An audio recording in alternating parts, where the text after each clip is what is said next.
सामाजिक विज्ञान का ऑब्जेक्टिव क्लास 10th, यह सभी प्रश्न मासिक परीक्षा एवं फाइनल परीक्षा में पूछे जाते हैं। तो देखिए पहला नंबर प्रश्न देख रहे हैं आप, बंगाल विभाजन 1911 ईस्वी में किसने रद्द किया? बंगाल विभाजन 1911 ईस्वी में किसने रद्द किया? तो Lord Hardinge, option number D सही हो जाएगा। फूट डालो और राज करो की नीति किसने अपनाई? फूट डालो और राज करो की नीति किसने अपनाई? अंग्रेजों ने, ऑप्शन ए सही है, अंग्रेजों ने। सिपाही विद्रोह कब हुआ था? सिपाही विद्रोह कब हुआ था? 1857 ईस्वी, ऑप्शन नंबर बी सही है। बंगाल का विभाजन कब हुआ? बंगाल का विभाजन कब हुआ था? 1905 ईस्वी में। बंगाल विभाजन 1905 में हुआ था और बंगाल विभाजन को रद्द कब किया था? 1911 में, जो सबसे ऊपर क्वेश्चन है। अगला प्रश्न, गांधी जी ने साबरमती आश्रम की स्थापना किस वर्ष की? गांधी जी ने साबरमती आश्रम की स्थापना किस वर्ष की? 1915, ऑप्शन नंबर सी सही है, 1915। याद रखिए दक्षिण अफ्रीका से भी महात्मा गांधी 1915 में ही आया था। अगला प्रश्न देखिए, गदर पार्टी की स्थापना किसने और कब की? गदर पार्टी की स्थापना किसने और कब की?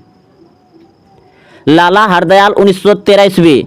गदर पार्टी की स्थापना किसने और कब की? लाला हरदयाल 1913 ईस्वी, ऑप्शन नंबर सी सही है। 1915 में काबुल में भारत की अस्थायी सरकार का अध्यक्ष किसे बनाया गया था? महेंद्र प्रताप को। महेंद्र प्रताप को, ऑप्शन बी सही है। बिहार दिवस कब मनाया जाता है? बिहार दिवस कब मनाया जाता है? तो 22 मार्च को बिहार दिवस मनाया जाता है, ऑप्शन नंबर बी सही है। बलवंत राय मेहता समिति का संबंध इनमें किससे है? बलवंत राय मेहता समिति का संबंध इनमें से किससे है? तो ऑप्शन नंबर बी बिल्कुल सही है, पंचायती राज व्यवस्था से, ऑप्शन नंबर बी सही है, पंचायती राज व्यवस्था से। भारत में महिलाओं के लिए 50% आरक्षण की व्यवस्था निम्नलिखित में से किस संस्था में की गई है? तो ऑप्शन नंबर हो जाएगा सी, बिल्कुल सही है, पंचायती राज्य व्यवस्था में। पंचायती राज्य व्यवस्था में ग्राम पंचायत का कार्यकाल कितने वर्ष का होता है? 5 वर्ष का, ऑप्शन नंबर बी सही है। बिहार में कितने जिले हैं? बिहार में कितने जिले हैं? 38 जिला है बिहार में। पंचायती राज संस्थाओं को संवैधानिक दर्जा किस संविधान संशोधन से प्राप्त हुआ? पंचायती राज संस्थाओं को संवैधानिक दर्जा किस संविधान संशोधन से प्राप्त हुआ? 73वां संविधान संशोधन से, ऑप्शन नंबर बी सही है। इंडिका पुस्तक के लेखक कौन है? इंडिका पुस्तक के लेखक है मेगास्थनीज, ऑप्शन नंबर ए सही है, मेगास्थनीज। महात्मा गांधी अपना राजनीतिक गुरु किसे मानते थे? महात्मा गांधी अपना राजनीतिक गुरु किसे मानते थे? तो ऑप्शन नंबर बी बिल्कुल सही है, गोपाल कृष्ण गोखले। गोपाल कृष्ण गोखले को मानते थे, ऑप्शन नंबर बी सही है। अपनी पुस्तक हिंद स्वराज में गांधी जी ने किस आंदोलन का उल्लेख किया है? असहयोग आंदोलन, ऑप्शन नंबर ए सही है। अपनी पुस्तक हिंद स्वराज में गांधी जी ने किस आंदोलन का उल्लेख किया है? असहयोग आंदोलन का, ऑप्शन नंबर ए सही है। चोरी चोरा कांड के बाद महात्मा गांधी ने किस आंदोलन को वापस लिया? चोरी चोरा कांड के बाद महात्मा गांधी ने किस आंदोलन को वापस लिया? असहयोग आंदोलन, ऑप्शन नंबर ए सही है, असहयोग आंदोलन। असहयोग आंदोलन का प्रस्ताव कांग्रेस के किस अधिवेशन में पारित हुआ? असहयोग आंदोलन का प्रस्ताव कांग्रेस के किस अधिवेशन में पारित हुआ? सितंबर 1920, सितंबर 1920 कोलकाता, ऑप्शन नंबर ए सही है। महात्मा गांधी ने किस पत्रिका का संपादन किया? महात्मा गांधी ने किस पत्रिका का संपादन किया? Young India, option number C सही है, यंग इंडिया। अगला प्रश्न है, सविनय अवज्ञा आंदोलन किस यात्रा से शुरू हुआ? सविनय अवज्ञा आंदोलन किस यात्रा से शुरू हुआ?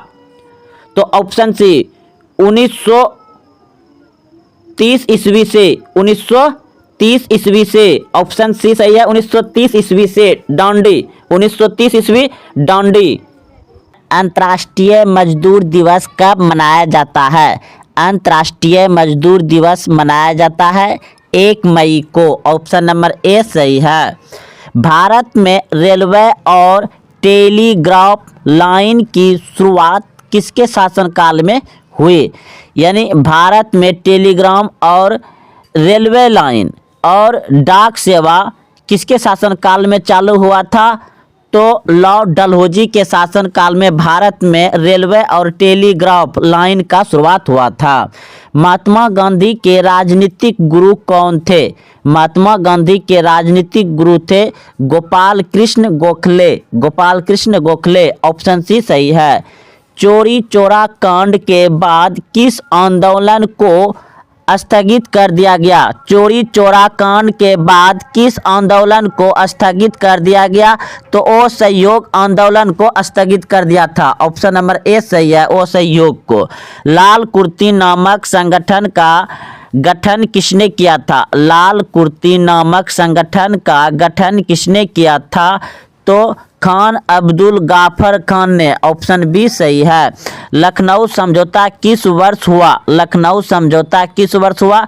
1916। ऑप्शन नंबर ए सही है, 1916। थायरॉक्सिन हार्मोन के संश्लेषण में किसका होना आवश्यक है? थायरॉक्सिन हार्मोन के संश्लेषण में किसका होना आवश्यक है? तो आयोडीन। ऑप्शन नंबर बी सही है, आयोडीन का होना। घेंघा रोग पनपता है। घेंघा रोग किसके कारण होता है? तो आयोडीन की कमी से घेंघा रोग पनपता है, यह होता है। ऑप्शन सी सही है। किससे बचने के लिए आयोडीन युक्त नमक का प्रयोग की सलाह दी जाती है? किससे बचने के लिए आयोडीन युक्त नमक का प्रयोग की सलाह दी जाती है? तो घेंघा रोग से बचने के लिए, घेंघा से। ऑप्शन बी सही है। मनुष्य में कपाल तंत्रिकाओं की संख्या होती है। मनुष्य में कपाल तंत्रिकाओं की संख्या होती है 12 जोड़ी। ऑप्शन नंबर ए सही है। मस्तिष्क का कौन सा भाग में गंध पहचानने का केंद्र है? मस्तिष्क में कौन सा भाग गंध पहचानने का केंद्र है? तो ऑप्शन नंबर बी सही है, अग्र मस्तिष्क।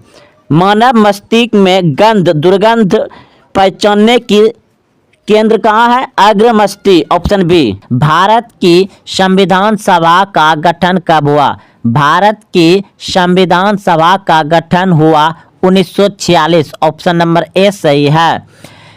जिला परिषद का कार्यकाल कितने वर्ष का होता है? जिला परिषद का कार्यकाल कितने वर्ष का होता है? 5 वर्ष का। Option B. पंचायती राज प्रणाली की शुरुआत कहाँ हुई थी? पंचायती राज प्रणाली की शुरुआत कहाँ हुई थी? तो राजस्थान नागौर जिला से। ऑप्शन नंबर बी सही है।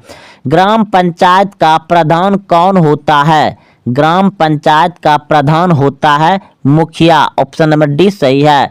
सरकार के उच्च और निम्न स्तरों के बीच शक्तियों के विभाजन को कहा जाता है? तो ऑप्शन नंबर सी बिल्कुल सही है, ऊर्ध्वाधर वितरण। निम्न में से कौन नगर निगम का प्रमुख है? निम्न में से कौन नगर निगम का प्रमुख होता है? नगर निगम का प्रमुख होता है महापौर। ऑप्शन नंबर डी सही है, महापौर। निम्न में से कौन सा विषय सामवर्ती सूची में शामिल है? निम्न में से कौन सा विषय सामवर्ती सूची में शामिल है? तो शिक्षा सामवर्ती सूची में शामिल है। राज्य सरकार और केंद्र सरकार दोनों देखता है। अगला प्रश्न है आपका, संविधान का अनुच्छेद 40 किससे संबंधित है? तो संविधान का अनुच्छेद 40 संबंधित है स्थानीय स्वशासन से। स्थानीय स्वशासन से। ऊर्जा का पारंपरिक स्रोत से महत्वपूर्ण क्वेश्चन। निम्नलिखित में से कौन ऊर्जा का अनवीकरणीय स्रोत है? निम्नलिखित में से कौन ऊर्जा का अनवीकरणीय स्रोत है? तो पेट्रोलियम। पेट्रोलियम जो है कि आपका अनवीकरणीय स्रोत है। ऑप्शन नंबर सी सही है। इधर आपका सूर्य जो है कि नवीकरणीय ऊर्जा है, पवन आपका नवीकरणीय है, बहता पानी भी नवीकरणीय है और अनवीकरणीय पेट्रोलियम है आपका।